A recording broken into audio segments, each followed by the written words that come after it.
tuned in to Girls Stop Playing, and I'm your favorite homegirl, Coriel, here to encourage you to stop playing with your potential and start working for what you want in life and in love. You already know that I'm bringing you the information and the conversations to help you make the money and get the honey. You can have it all as long as you are willing to work. And on this week's episode, we got a working woman in the building. My girl needs no introduction. We got the beautiful, badass, bossed up Yandy in the building. Hey, y'all. Hey, girl, hey. Hey, girl, hey. Y'all better stop playing. Listen, we were finally able to get you in the studio. I'm so excited to have you here. So, Yandy, you don't know this, but I used to write for your magazine back in the day, Everything Girls Love. Yes. I was a writer way back when. So this is a full circle moment. I'm excited to have you here. I'm glad to be here. And look at this. I know, right? You didn't even know. So I wrote for EGL. We are connected in that way. I'm still very much connected. You had so many great people that were a part of the magazine, the team, the staff. I'm still very much connected to a lot of the people. So thank you for that opportunity because a lot of connections has come from that. Yes, even EGL was such an amazing start to kind of my foot in media. I had no idea what I wanted to do with it, but I knew that I had something I wanted to say, and I also wanted to create a community of some women that had things to say. So I'm so happy to hear you were a part of that. Yes. I loved that. I loved the mission, the platform. You recently had an event because you have relocated to Atlanta. So let's start there. When did you get to Atlanta? We came to Atlanta in 2020. Like, pandemic hit in March. June, my husband was like, we out. And the crazy thing is I came kicking and screaming. You didn't want to come? I didn't want to come. So New York, were you in New York still? Yes. New York to me is like you love it or you hate it. It's either I don't ever want to go there or I don't ever want to leave. Yes. What did you not, I feel, and I'm on the hated side. I feel like it's so hard. It's such a hard life, in my opinion. I've never lived there, but when I go, you never lived there. No, y'all that's got why. the bodega thing, the walk into the train, the riding of the train. So that's the easy thing for me. I would love to be able to come out my house, walk down a couple feet, and be at the bodega. Girl, it's not a couple feet. I have to get in the car. No, for me, because I grew up in Harlem. Okay. Literally, I walked out my building. Probably 15 steps was the supermarket. One step above next to that was the bodega. Then we had the Kennedy Fried Chicken. If I want to go to my girlfriend's house, I can walk a couple blocks. So I love just the convenience of being able to touch everything and everyone without having to drive. It's so funny. Perception is everything, right? Because your perception of your experience, you're the one that lived this experience, right? Your perception is it's so easy. My perception of someone who grew up in cities that didn't rely on public transportation, that you couldn't necessarily just get out and walk, it's like, oh my God, that seems so hard. I could just go get in my car. I can just drive down the street. So I think it's so cool to hear like the different Girl, 30 pounds later, I wish I walked more. That part. And the crazy thing is when I went back to New York, I was like, babe, let's just take the train. Let's take the train. He was like, what? I'm like, I just want to take the train. He was like, all right, cool, let's take the train. We missed the train. Yeah, that's the life that you know. So do you go back often? So here's the thing. I thought that I would be going back every weekend. I was like, let me get a place. I was like, let's just get a condo so that we can go back all the time. How about now I kick and scream not to have to go back. I only go back to New York if I'm paid to go there. If I'm booked, that's it. If I'm not booked, I love my house in Atlanta. We've opened up several businesses here, so a lot of them thrive on the weekend, the restaurant, the skincare store. So I don't want to leave, and then the kids are in school during the week, so I'd be like, y'all ain't paying me, I'm not going. Yeah, so you definitely picked a very like iconic, historic location here in Atlanta for both of your businesses. Yeah. You invited me to be a part of the festival that you just had, and when we pulled up, I'm like, man, me and my husband were literally walking up because we got lost at first, and we ended up like in the mall part. And so we're like, man, can you just imagine when this was like at its height, the underground Atlanta, when this was like buzzing, you know, when it was like the place to be, just the how historic the space is. So the fact that you came to the underground, you have two businesses right next door to each other, which is genius. You're literally able to take advantage of the location and you know using one another to leverage each other. What made you start skincare and restaurant? Were those things that you were already doing? What was what was the So the I motive? think any entrepreneur or any creator, when you create something, it's to solve a problem, right? So for me, Yale Skincare was created during a time where I had two things going on. I was suffering depression. I had never gone through depression and recognized it. And part of that recognition was how my skin and my body was behaving to what my mind was doing to me. So I had dark spots, I had acne breakouts, my nose was peeling. I just looked bad. This was my second season on the show, and I remember having to pop pimples because I didn't want to go on the show with the whiteheads, and I'm like, then it would be a dark mark. So I would put tons of makeup so that you guys wouldn't see it or notice what I was going through. And I just felt like I got to a point where I was tired of doing that. I was tired of looking like that. And I was like, I got to do something. So I remember going into a really popular chain store. And I saw that, one, I didn't see representation. I kept saying, does this eye cream work for black girls? It's going to get rid of these dark circles. I'm like, is this going to help my dry skin around my nose peeling? And the fact that I had to repeatedly ask every time she brought something, the cleanser, the toner, the eye cream, and I had to say, you sure this works for brown skin? That was a problem for me. And then when I got to the register, now look, I'm on TV, and I know y'all think when you get on TV, you just automatically get rich. I wasn't. So when they started bringing stuff in, I had 5 pieces, and it came up to almost $500. I was like, oh, that's the problem. The average woman that's, struggling to pay rent or whatever, she cannot also afford a 30-day supply of skincare at $500 additional. So I was like, there's a white space for something that has representation of brown girls, brown people, that also is reasonable. And then I looked at the back, and I'm like, I don't understand any of this on the back. What is this ingredients? I wanted to create something that was plant-based, that was all natural, and that, I saw people of color represented. So that's why I started that. It was to make me feel better because I was going through a depression and I hated the way I looked. And because of the stress, my skin was reacting to it. So it solved that problem. And then I also wanted to create something that solved the problem of the marketplace, where we can go, feel represented, and then afford it. And it was a good ingredient. Now, Dancing Crepe was created. So there was my store, and then there was a space next to me that at the time someone had under lease. And I was like, man, I just wish this space was open. I could expand the store. And we bought the place during COVID and all that stuff that was going on during the pandemic. And I was like, man, I would love to have a place where people, once the world opens back up, where people can just convene and commune and get together. And I thought I would expand the skincare store. But like you said, this is a historic place. I didn't know that you can't break down walls. Nope. Can't break down walls, can't change the brick. Not supposed to paint the brick, didn't know that. I painted the bricks. What happens? Do you get fined or something? So the thing is, they didn't put it in my lease. I had no idea. Okay. I had no idea. So later on, when they came to do the inspection, they were like, red flag. And I was like, nobody told me. Nobody told me. So I was able to get away with my painted bricks. But then I realized I can't break down this wall. So let me think of something else that can bring people together. I love to dance, and I love crepes. So I made Dancing Crepe. Dancing crepes. So when you come to Dancing Crepe, you gotta dance. You gotta dance, but there's something on the menu that everybody talks about. It's these the seafood egg rolls. The egg rolls. The yes. seafood egg rolls. Yes. So we have seafood egg rolls that are lump crab meat, lump shrimp, and lump lobster meat. So good. Is there cheese in them?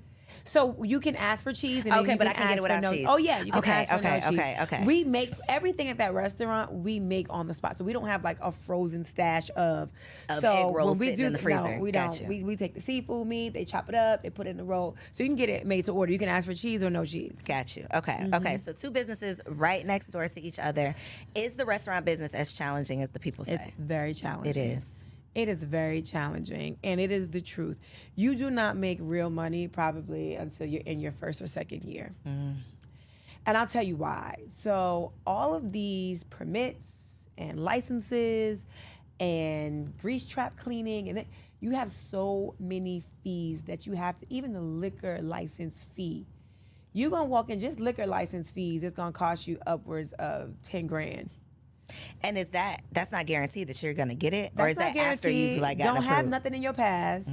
Don't ever have been arrested for anything. And it's crazy because when we were doing this, I was just fighting to get, because I had 2 felonies for protesting. Those were felonies? I got felony charges. I did. They didn't have to do that to me. The officers at the time were walking free with no charges that murdered Breonna Taylor. However, because I went and protested on Daniel Cameron's lawn and stayed, and they had to arrest me to make me leave, I got felony trespassing and also attempting to, something about messing with the law, attempting to intimidate procedural law, something or other. I don't know the term. I'm not a lawyer. So yeah, I got 2 felony charges. So did that come up with your liquor license application? No, because I had just got it. I had to show, it did come up, but I had to show that I got it thrown out. Okay. And I had to do community service and pay a fine. So I don't know if that's considered thrown out, but whatever, it was done away with. So I was able to get my liquor license. Got you.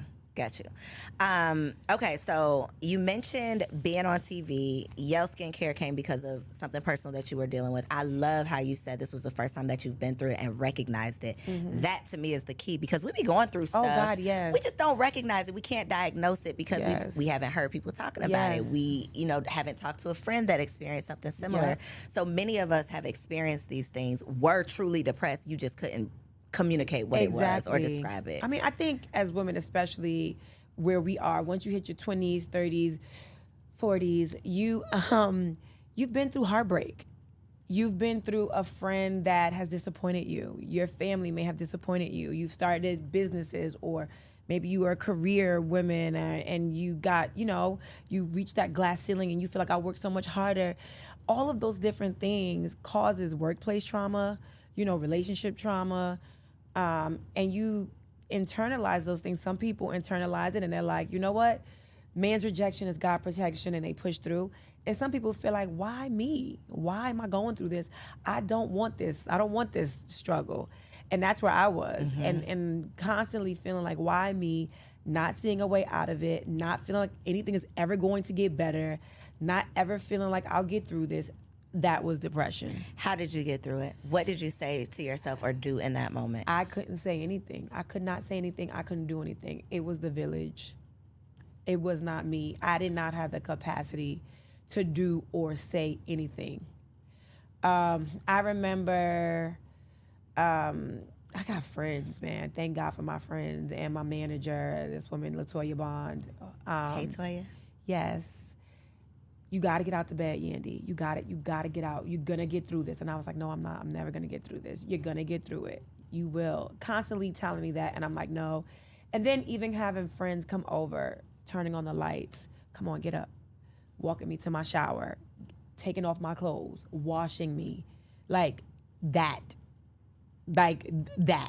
Meanwhile, trying to be on TV.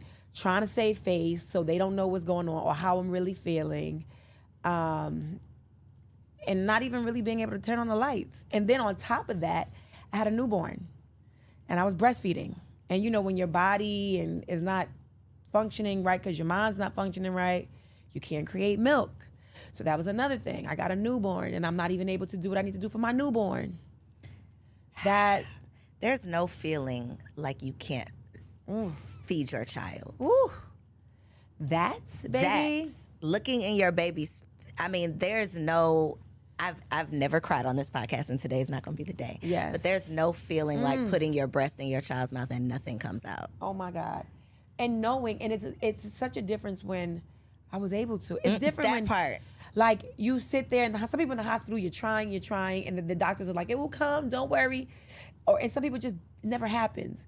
But when you know that this is the only way your baby knows how to eat, I've never given my baby formula at that point. My baby, of course, wasn't eating any food or, that's all my baby had to survive. And I didn't know. Why can't my body do this? That's a thing, and it is not talked about. It was, and that is what layered on top of whatever I was going through. And that was the ultimate. And then it just got to be like, I can't do that, right? Why, mommy? My mother lived, at that time, I lived in a condo. My mother lived 4 floors above me. I was like, Mommy, please. I can't do it. That is nothing worse than that feeling. Nothing worse. But having that support and being vulnerable enough, and I don't know if you vocal about what you were going through, but having people around you who, even if you're not vocal, they can see it on you. I wasn't vocal. They can smell it on you, like, sis, no, something is wrong. I wasn't vocal, but it was the type of thing you couldn't hide, Mm-hmm. right? I remember my mom came downstairs and she was like, get up. And I was like, I can't. She's like, just get on your knees. You don't got to go far. Just get on your knees. You got to pray through this. And she kept saying, there will be tomorrow. There will be next year. This will be your tomorrow. And it will be something else for you to worry about. And I just could not see past that moment. And I remember her just making me get on my knees, grabbing my hands, and just pray. I couldn't even pray. I was so depressed. And she had to just pray over me and for me. How do you deal with that and then do this? How do you do that and get in front of somebody's camera and be Yandy? I don't know who I was. I wasn't Yandy. Because there are moments when the cameras stop, and if I had to sit and talk to, I think at that time I was talking to Tara or talking to whomever, Kim or Juju, whoever I was talking to. Okay, and they're telling me about what they're going through, and I'm talking about some surfacey level, whatever I'm going through. And the minute they're like, okay, we have to reshift, I didn't want to talk. I didn't want to, and you could just see it just drain from me the minute the cameras went off. All right, okay, we're getting ready to go back in. Kind of pull it together. Okay. Yeah, and yesterday at that party, it was crazy. Oh my gosh, I can't believe such and such yelled or such and such threw that drink. Girl, oh my gosh, crazy. Cameras went down. And I would literally just walk off set. I didn't even say goodbyes. I take my mic off, get in the car, go home, take off my clothes, get my baby, and get in the bed. That's it. Almost as if like you were a shell of yourself. Yep. I just came to perform. And I think, I remember being young, having to go perform for school. I remember dealing with a parent that was addicted for a long time, and seeing things happening at home, knowing that I shouldn't see certain things, and just going to school and performing. So that came second nature to me, being able to just be like, I'm in school now, or I'm shooting now. But the minute I walked through my doors at home, or the minute I walked through my doors, later on when I got older, it was, okay, let me deal. So that was, it was somewhat easy because I had got used to doing things like that.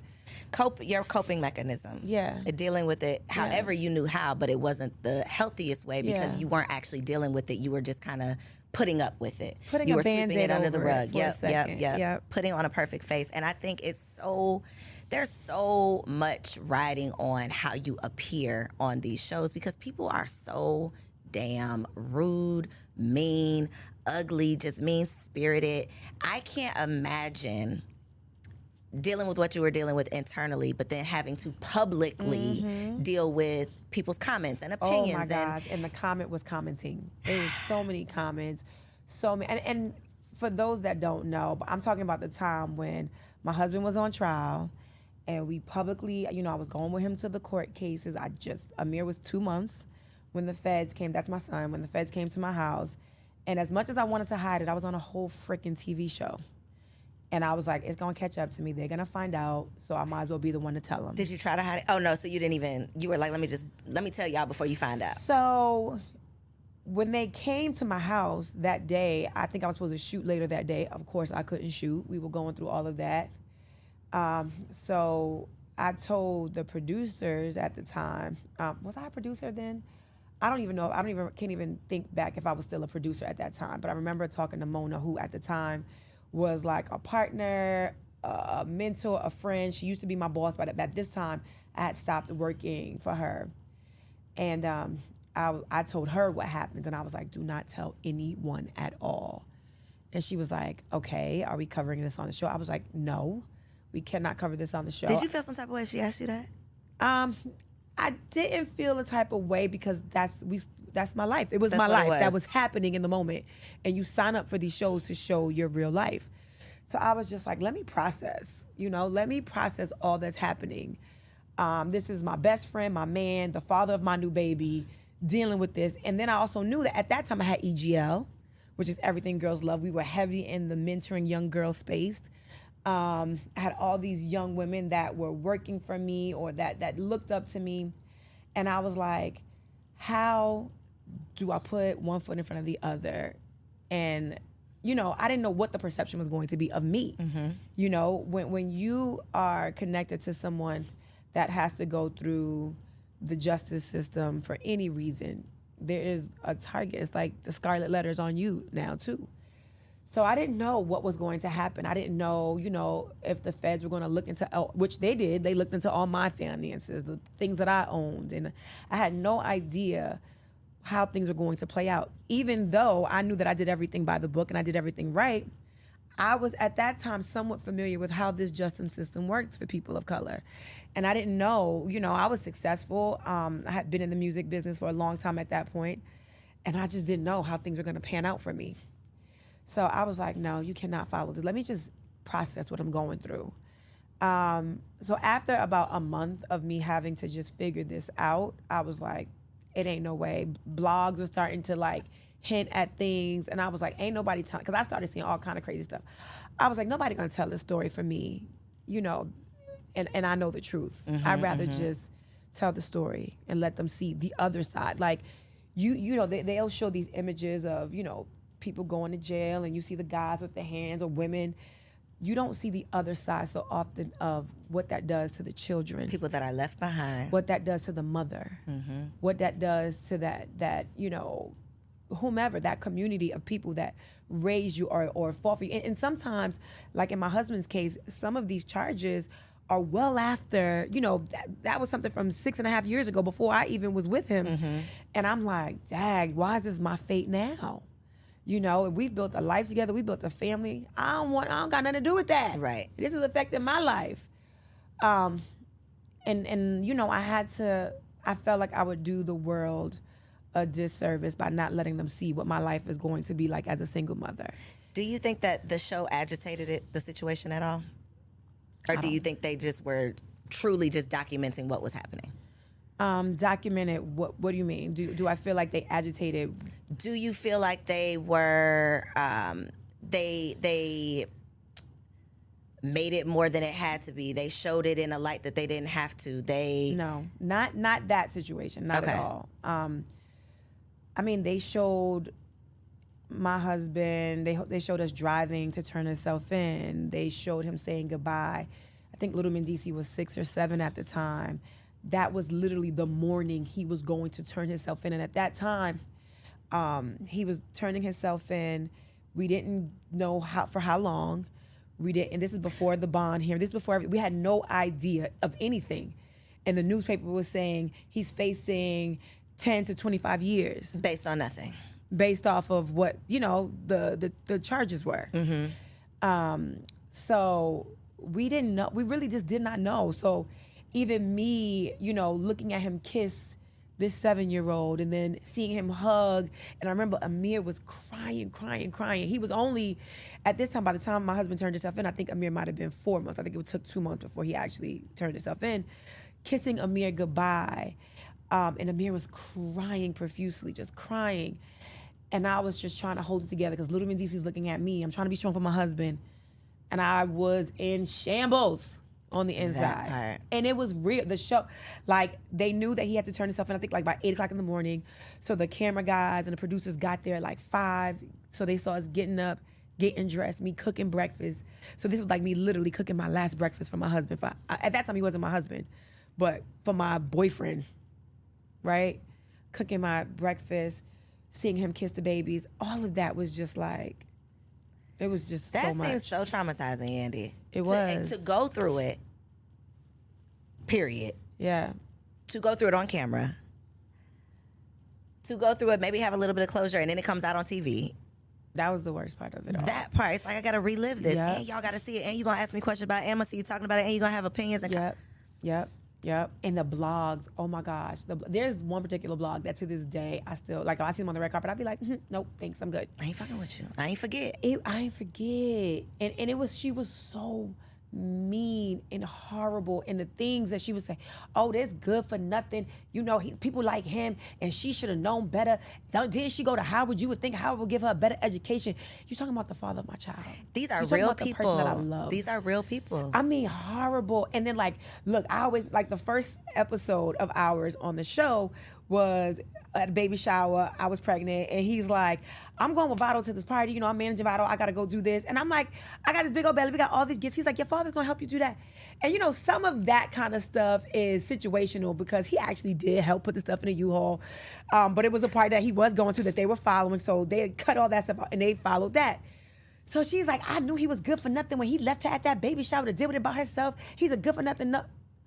I was like, oh my gosh. So when I say did the show agitate it, that's what I meant. It's the show knows the whole story, but they want to show, oh, well, he left her and didn't. You know, that's what I feel like. Is there a lot of that goes on? The crazy thing is when that was shot, because the whole having to go away didn't come out till towards the end of that season. So when that episode was probably shot and cut, they didn't even know this was coming. They didn't know that was coming. So did it agitate and make him look a little like he ain't care? Yes, it did for sure. And he's super caring. But I think that was just, you know, sometimes they want to paint these men as having a million things going on. They had no idea what was to come, you know, so I can't blame that on the show. But yeah, it's hard. The comments are hard. The perceptions are hard. The assumptions are hard. And definitely these blogs and people with the comments and all that will break you down even more. I had to log off and turn it off. I had to just mute the noise. What do you do now? What's your coping mechanism with the comments now? Well, if I see myself, even if it's good, right? They're like, you know, who wore it best or Yandy stunt, whatever it is, I don't even read the comments. You don't even want to? Oh God, no, not about me. I'll, you know, tune in somebody else's stuff. But when they could go and talk about, I think Beyonce is perfection. You know, I think Rihanna is perfect. When I can see comments where they going in on her and the way they used to go in, they go in on my baby Amir's hair. My baby loves to wear his hair out and big. That's it. They be talking about your baby? My baby's hair. My baby's hair, yes. So I'm like, girl, they talk about Blue Ivy's hair, and she's fierce, okay? Baby got Grammys, okay? So this is the kind of thing that is just like, you know, you got to just... I've learned, and I think Mona might have said this first, if you don't know them personally, don't take it personal. That's it. So, one, I don't read if I see myself. So those of you that are out there that go in when you see me just because you don't like me, and that's fine, just know that I don't even see your comments. I ain't reading that shit, no way. You performing for everybody else because I don't see it. I don't read it. I don't read it. I don't see it. That is so mature of you. Yeah, I got to protect my mental health. I got to protect my space. I don't want to be thinking I'm ugly. She got a big nose. Her feet look ugly. And then, girl, tap on that profile because what? Man, where you get your contacts from? I mean, how long you never going to switch the color of those contacts? Jack, those contacts are so played out. This is what I hear. Every day I hear this. Now, on my page, I'll read the stuff. So if you come to my page, I might tell you a little about yourself too if you say something negative. Like, I've had to say so many times, like, they're not contacts. My baby boy, since he was a baby, he's had, why would you put contacts in your baby's eyes? My baby don't have contacts. So I guess when it's silly little things like that, that it's just like, this has no merit, then I could see you being like, girl, okay, I'm not even gonna worry about that. Right. Yeah, because y'all are just tripping, minding my business. When all of the things were coming down with Mendecees, did you ever once, because y'all weren't married, was there ever a question of you holding him down while he was gone? Yes, every day. Every day. I didn't expect you to say that. You wanted me to lie? No, I didn't expect that to be your truth. Every day it was hard. It was hard going on those visits. It was hard going on those 5-hour drives after my club hostings or booking from here to there, speaking engagements, then driving because I wanted to make sure my baby saw him often, like on the weekends often. Valentine's days were super hard. My birthdays were hard. Christmases were hard. Halloween, how long was he gone in total? Trick-or-treating was hard. Collectively, like 5 years. Oof. Yandy. Yeah. Hard. And you out here in the free world having all of the opportunities. I saw his interview, Club Shay Shay. Oh, yes. Yes, Uncle Shay Shay. And he's like, yo, she out here living her best life, and I'm sitting up here locked up. My freedom is gone. And do believe he said that. Yo. At the time, in the moment. He's like, yo, what are you doing? Oh, word. Oh, word? You want to Dubai with your friends? Oh, for real? All right, cool. What's the problem, sir? What's so were wrong? y'all butting heads, or you were? So he was serious about this. Yes. Were you like, the but bro, time. you want me to sit down like I did something? How were y'all navigating that space? And then you not going out here and wilding out, like you really staying committed to this process. Every week, I would say, I'm not gonna say every day. Every week there was a conversation. What would you like me to have been doing? What would you like me to have been doing? Do you want me to be miserable? What do you want? No, I want you to be happy, but I'm just saying, do you want me not to post it? Would that make you happy? Would you prefer me to cry? Would you prefer me to be on Instagram crying? Or should I show me being happy and living life the best I can? What do you want me to do for your children? What should they do? Should they see me crying? Should they see me upset? Should they see me sad? And he would get it, especially once I made it to that visit. It's all good once I'm on the visit. It's great, right? The visits were great. But when he had to see me living life or see me trying to cope with him being gone or cope with being a single mom, it was hard. It was hard. The kids. I always think about the kids. You toting the baby. I can imagine. 2 car seats. Girl, I got 2 car seats right now. Don't nobody know the struggle of 2 car seats. Yo, imagine 2 car seats and grocery shopping. Oh, I know. It is my. Well, Yo, no, I'm not gonna say this now because my kids kids are good and healthy. But I literally would have to run upstairs with the 2 car seats, leave the babies in the house by themselves. Yeah, and go back come down back to get them downstairs, groceries. get the groceries, run back up. Yes. Those are the things. When you become a mom, you're like, how do you do these things? How do you live your life now? No, y'all wasn't gonna see that on Instagram, so y'all could talk about that too. That part. But it's real because some of y'all had to do it too. But y'all would have sat and judged me like, how could she do that? That 2-year-old could get out that car seat, got that 2-year-old locked up. He could take the new baby out, throw the baby up. You gotta do what you gotta do. You gotta do what you gotta do and pray. You gotta have faith. You gotta pray that God got your back. God protects babies and fools, and I done been both. Still am today. I be like, damn, I know I'm not a baby, so I must be a damn but fool. I am a baby to somebody. Right. Somebody out there, honey. I'm a baby to them too. Thank you. Did the people judge you? Did people expect you to not hold him down? Did people? Of course. Okay, not the people though. What about your people? What was your people's response? So my people, the main people, were like, why? They didn't why get would it. you hold him down? Or why? Why would you put yourself, why would you sign up for this? Why would you continue? Why are you putting yourself through this? Why are you driving up there? Why are you dealing with those phone calls? Why? Why are you doing this? And my only answer was, I love him. It's the right thing to do. I didn't have like, the Bible said, that wasn't my thing. I loved him and I knew it was the right thing to do. Did love have a limit? If they would have said 15 and not 5, what was your limit? When I thought it was 1, it was too much. When I thought it was 5, I thought it was too much. When I thought it was 3, they gave him 8. And he did 5 of the 8. All of that was too much. It was too much. I ain't gonna sit here and say it wasn't too much. I look back and I think it was, I also, just like college for me, like, once I commit to something, and I say I'm going to do it, I felt like I wanted to do it. And then I also felt like this is a drop in the bucket. Like I committed a life to this man. This is a drop in the bucket of the life we have together. God willing, we live to our old age. This is a drop in the bucket. And I would have to tell myself all the time, this moment in time will not be my forever. And Lord knows I would have shot myself in the foot had I seen that man walk up, that fine ass man that I loved, walk out of them doors and go to somebody else, knowing I wanted him. I would have been mad at myself. Did y'all have conjugal visits? Nope. He was in the feds. What the Yandy, I got so many other questions. I'm gonna have to ask you later because what? Wait, 5 years? You find other ways to be intimate through phone. You just find other ways on visits. We could talk about that off camera. Okay, yeah, we'll talk about off camera. You find other ways. Okay, so there's other things that the people are doing. I was wondering because that seems pretty tough. And people are just, I consider myself to be a pretty private person, and I can just imagine, like, we judge ourselves. Yeah. Our people around us judge us, but to be judged publicly on a platform, on television, I can just imagine what it does, to your self-esteem. Yep. What would you say is the hardest part of living this life? Is it doing it under a microscope? I would say having to perform, although I told you before it came easy to put on a face when I was going through things, but my natural, I don't like to do my hair. I never do my nails.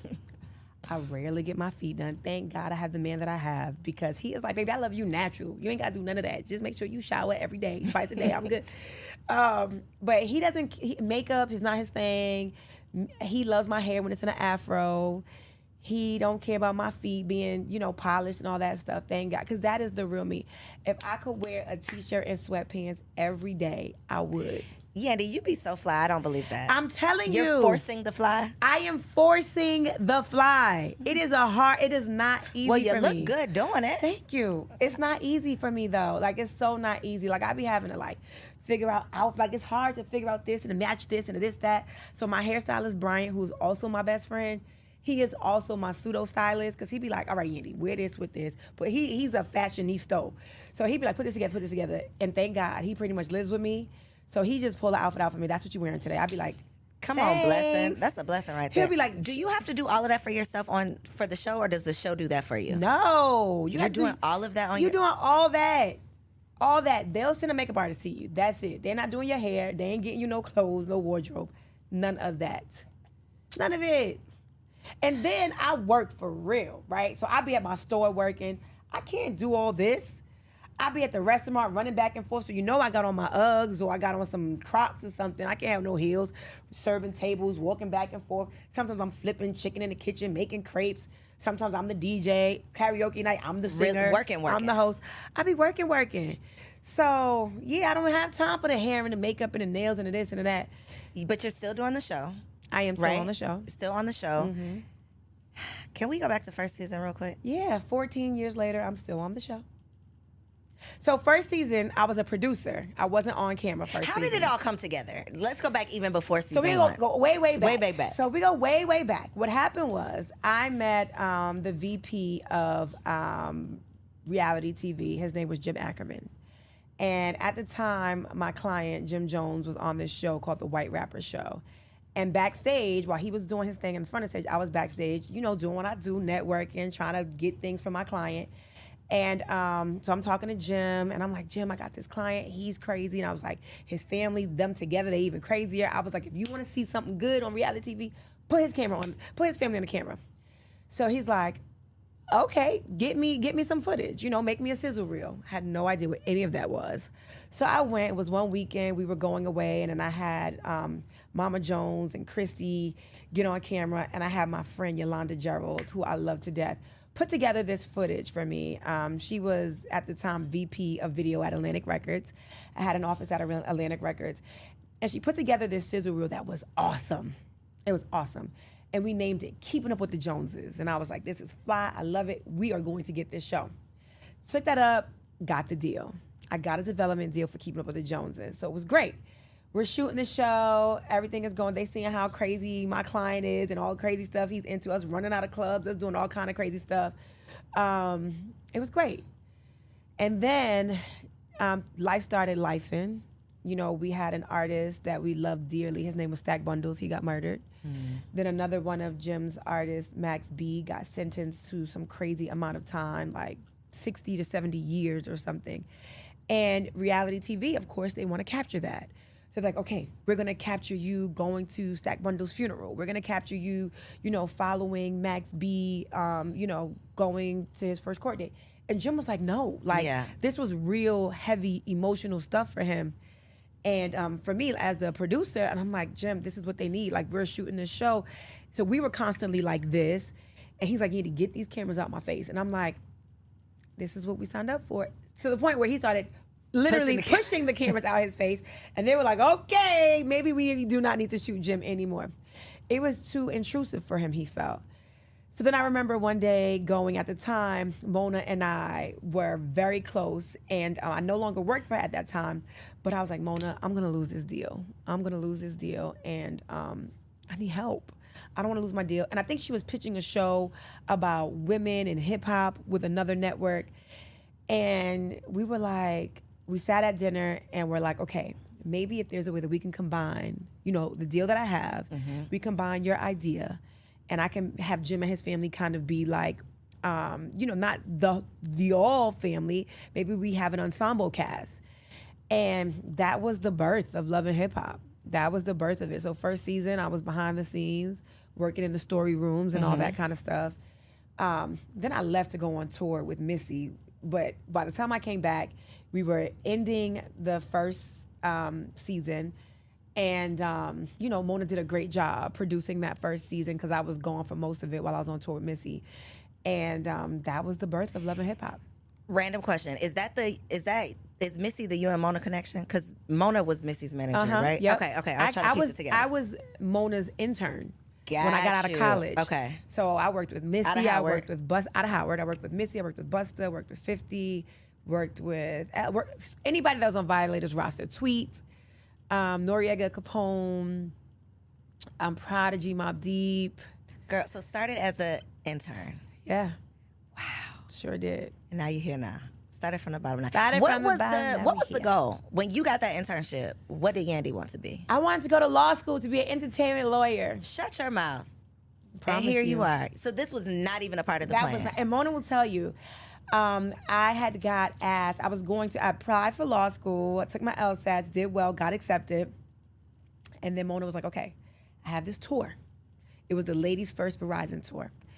Now, well, you probably don't know because you're young, but that tour was Missy, Beyonce, Girl, Tamia. who am I not gonna know? Name somebody. No, I'm I'm not just gonna saying know. you might not know that tour. Oh, okay. The tour. Okay. It was I know huge, all of these people. It was It was a huge tour for women. I don't even know that there's been another tour like that. But it was Missy, Beyonce, Tamia, Alicia Keys. I want to say Little Mo did some dates as well, but it was a huge tour. It was amazing. And she's like, you know, you can go on this tour with me and help me out, or you can, because I was going to quit and go to law school and intern like on my free days. And I was like, baby, I'm going on tour. Opportunity of a lifetime. My mother was like, what? What do you mean? And I was like, you know, I said, instead of going to law school or grad school, I think this is my grad school over here. And I wasn't even really getting paid. I was getting paid $100 a week. Shut up. $100 a week, okay? $100 a week, and I was touring the world. I was getting $100 a week. I think by the time I went on tour, I got per diem and then maybe $200 a week. But so those of you out there that want to know, do we grind? I was grinding. I ain't get here easy. So what was your first paid? Because that was like play. Where did it go from intern? From intern, I became like a junior. I became Mona's assistant. Okay. And I got a paycheck as her assistant. And then when I went on tour, that next time I went on tour, I was getting a percentage of the percentage of the percentage. Got you. But that was good for me. Got you. I was a cut happy. of the cut of the cut. A Okay. cut of the cut of the cut. So this Yandy, naming lights, was not part of the vision. Was wife and mother always a part of the vision? Wife, yes. Mother was somewhere long down the line when I'm 40. Got you. So that I was was like not in a rush to be one day, but not a today. A one day, but not a today. Not even a wife. One day, not today. Because I was so excited. By the time I started getting my own management clients, like my first client was Jim Jones, right? And then I started doing so many other artists. And I was like, I was on tour with him sometimes 3 months, 2 months, 6 months. You know, my life was not my life. Mm-hmm. So waking up, trying to make sure he's good, making sure the businesses were good. Then I was working at Atlantic Records. I had no time to think about being a real girlfriend. So I had the boyfriend, I had Mendecees, I had just several little roster. I had a couple different things happening at that time. But one thing I was not doing was I was not fraternizing with anybody I've ever worked with. When I started first season, people was like, yeah, I know you and Chrissy got it going on because you mess with Jim. When I tell you me and Jim ain't even hug, like, it was so, our relationship was like real bro, like we was bros, right? It was nothing. Like, we didn't even look at each other like that in no possible way to even be like, come here, let me hug you. It was like, get out of here. I definitely want to ask if y'all really had beef, or was that like a reality beef? Jim and I? No, you and Chrissy. So the crazy thing is, the way it started was her saying, let's act like we got beef. Shut up. Yeah, and I was like, absolutely not. Because I always knew that if I acted as if I had beef with you and it got disrespectful, I really couldn't say what I want to say, acting, because Jim would get mad, and then that's my client, that's my bread and butter. So I was like, this acting is going to be one way, because you're going to be able to say what you want to say to me, and then I'm going to take it. I'm going to have to just take it. I'm going to have to eat that. And that's not my personality. So I'm like, nah, I'm good. And I'm silly, right? So my personality is to be silly. So I think when the opportunity came for like little things, like, here's a mother-in-law book, like get along with your mom. I didn't think that was bad. I'm like, here, I want you and Mama Jones was my girl. So I was like, I want y'all to be good. And then when the song came on that Mama Jones made, I was like, I thought that was funny. I'm thinking she gonna laugh because we was laughing all the time. She did not laugh. She ain't laugh. She ain't find it So that funny. was real beef. Okay.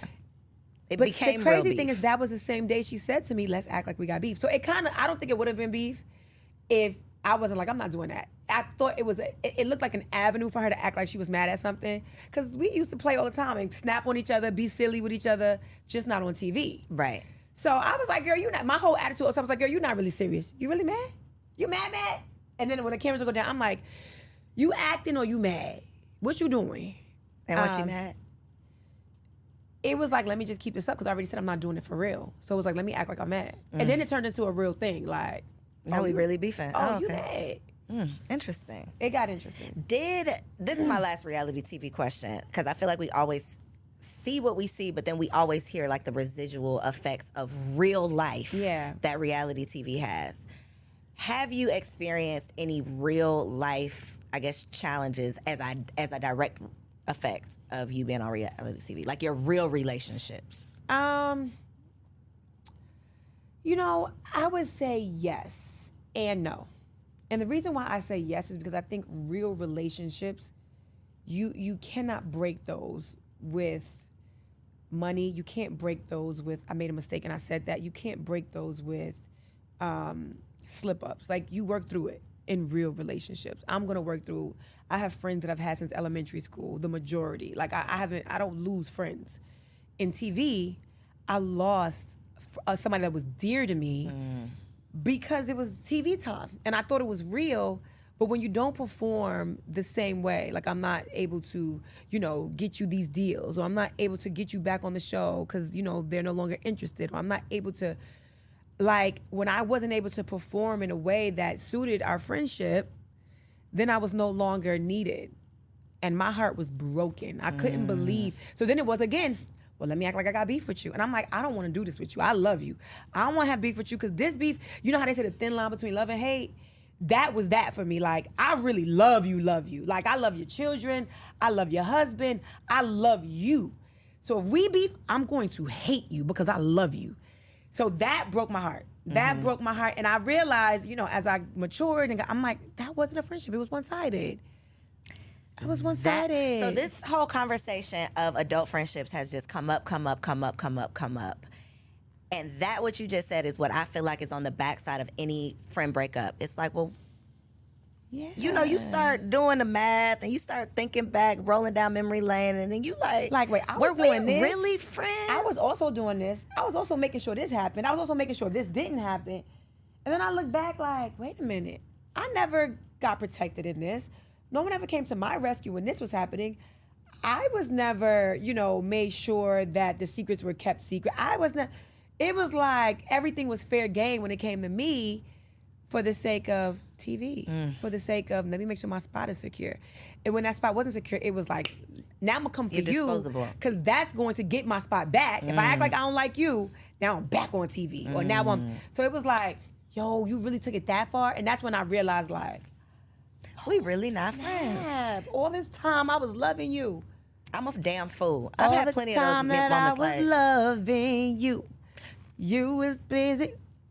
That. It was that.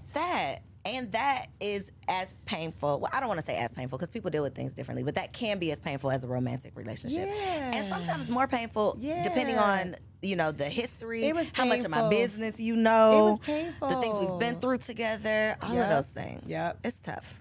It was. Another thing that's really tough that I can relate so much to you with, we did the sesh. Shout out to Pinky. Hey, Shout girl. out to Pinky. One of the things that came up in the conversation was like mom guilt. Was running around town, doing all of the things, going after our goals, being these superheroes, and struggling to not beat ourselves down for the way that we mother. Yeah. How has your experience been managing? Because I think balance is like bullshit. I don't really think that exists. sure. But managing all of the things, Yeah. having to show up and be the Yandy that so many people need, but then also finding time to be the mom that your children need. Yeah. I had to just relinquish the thoughts and fight my brain on the whole mommy guilt idea. Balancing is a lie. It's a myth. It doesn't exist. Prioritizing exists. Being deliberate with your time and intentional with your time exists.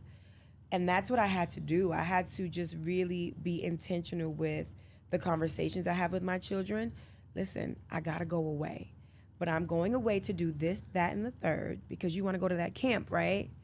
You wanna make sure you go to acting school and you wanna be in football, and mommy and daddy have to work if that's what's going to happen. And then if you have questions about mommy's work, you can come with me. You can travel with me, but you're gonna have to sit and be good. I put up a post the other day. I was like, Amir, I'm gonna take you with me to work, because he has so many questions about why I can't do this and why I can't bring him here and why I can't run around with him and his friends, take him to the swimming pool. I said, you're gonna come with me to work so you can see why. I took him to the Yale store. From the Yale store, we went to the restaurant. I had him serving tables with me. From there, I had a speaking engagement, had to get in hair and makeup. I went, shout out to E.T. Thomas. I went to the hip hop preacher. He had me booked, and Amir came with me there. And then from there, we had to go back to the restaurant because it was packed.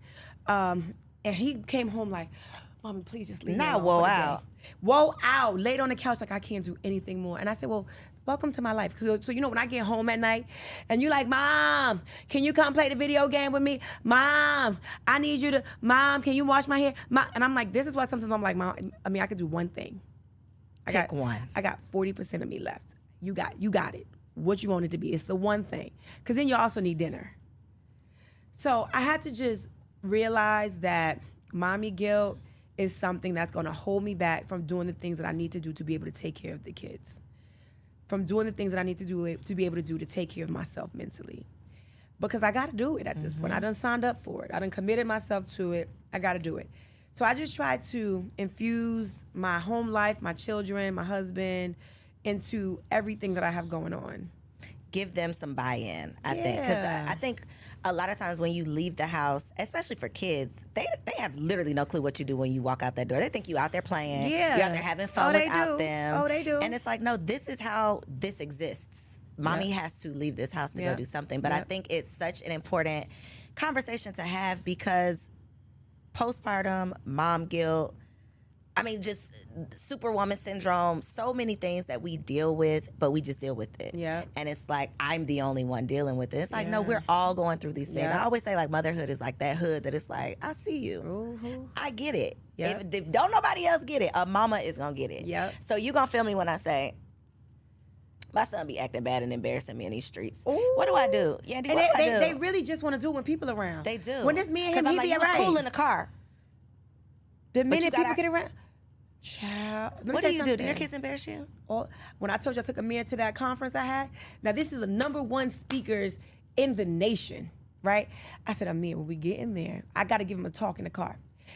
Mom, I got to bring my football. You're not going to be able to play your football. In the video, you will see him walking with his football. I said, Amir, we're going to a conference. It's in a theater. Well, I'm going to be bored, so I need to throw my football at least up in the air. I'm like, just don't hit anything. If you got to bring football, but be good. And make sure you greet everybody. Make sure you say hi. And then just go like this with your football. Sit there and be quiet. Okay, soon as we get in. I'm like, Amir, you're going to break something. Well, you said I could throw it. No, I said, go like this. Throw it to your hands, your hands. These hands right here. And then we get to the back. The people are like, hey, you guys need anything? I'm like, no, I'm good, just water. Yes, I do. I would like a, he had a Gatorade. Do you guys have Doritos, but not the regular Doritos, the Doritos that's blue, the Taínos? I don't even know what it's called. I'm like, Amir, they don't have that here. And they're like, well, I can run out and get it. No, you can't. No, Amir, just be quiet. He had a whole rider of things he needed. And I'm like, You can't just be quiet. It's like, well, they asked. I do want to. They asked exactly. So that's what they do. So this is what they do.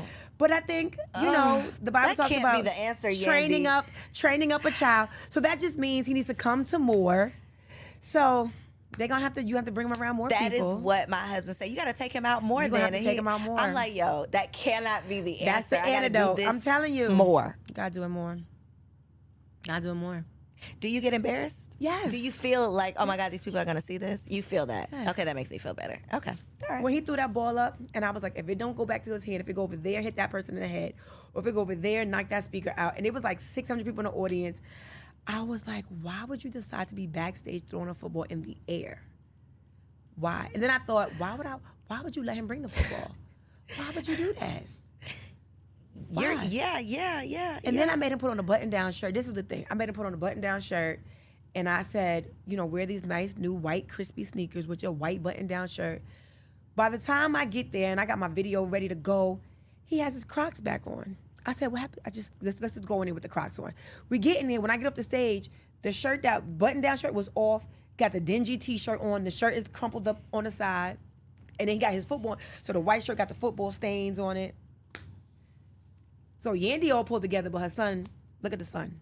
Look at the son. You know they're going to be like, oh, you pulled together. Embarrassing me in these got streets. Your son looking dirty? No, he got himself looking dirty. That part. That's not how he showed that up here. That ain't how he came. Yep. So that's just life. Suck it up. Be embarrassed. But wait till you get your girl. She going to embarrass me more? Why? Because my daughter is 8, but since she was probably about 5, I got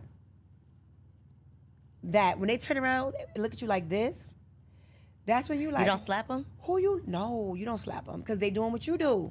Oh. My daughter, see, my son is not going to do this. My daughter will come into a room and sit like this. Uncross your legs. What you doing? What you do, mommy? What you do? And then she want to talk like this. And I'm like, why are you talking to me with your hands? What you mean, Mom? Why? What's wrong? Mommy, what happened? And you just see yourself. And I'm like, no, thank you. Wow. I don't clap anymore, Skylar. I did that when I lived in New York. We don't clap in Atlanta. Stop clapping, Skylar. And she'd be like, but Mommy, what are you I'm like, Skylar. Not we did that in New York. That's the New York life, sis. That's the New York life. We don't do that down here in the A. Wow. I even made a mistake and said, something from sis.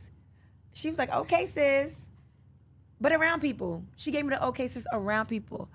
I was like, I'm your mother. Don't call me sis. But you call me sis. I was like, yep, wait till you get your girl. Thank you. Yep. I'm not looking forward to any of that. That sounds awful. But it is beautiful. It's a beautiful life.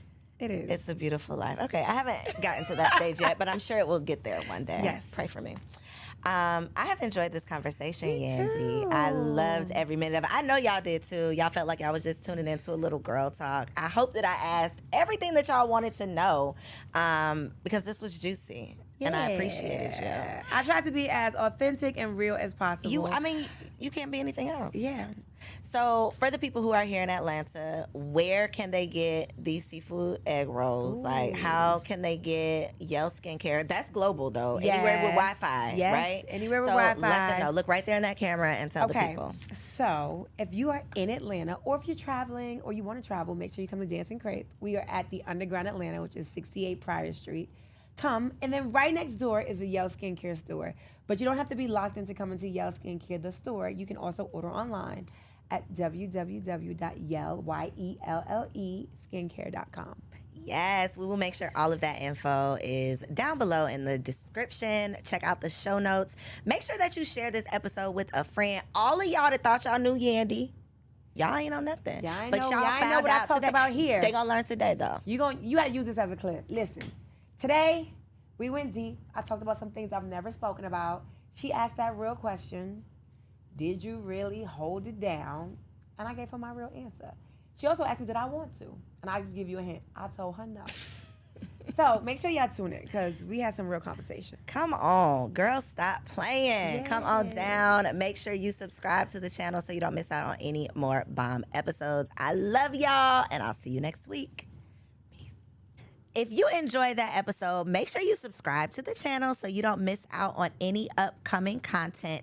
And take it a step further and go ahead and join our private community over on Patreon because it comes with some pretty bomb perks, including early and discounted access to our upcoming events, behind-the-scene exclusives with some of your favorite guests, the opportunity to call in on an upcoming show, the chance to vote on topics and guests for brand new shows, and I'm even giving you unlimited access to my vault of business classes where I'm teaching you everything from Airbnb to developing digital products and everything in between. And you can get access to our Patreon for as little as $5 a month, okay?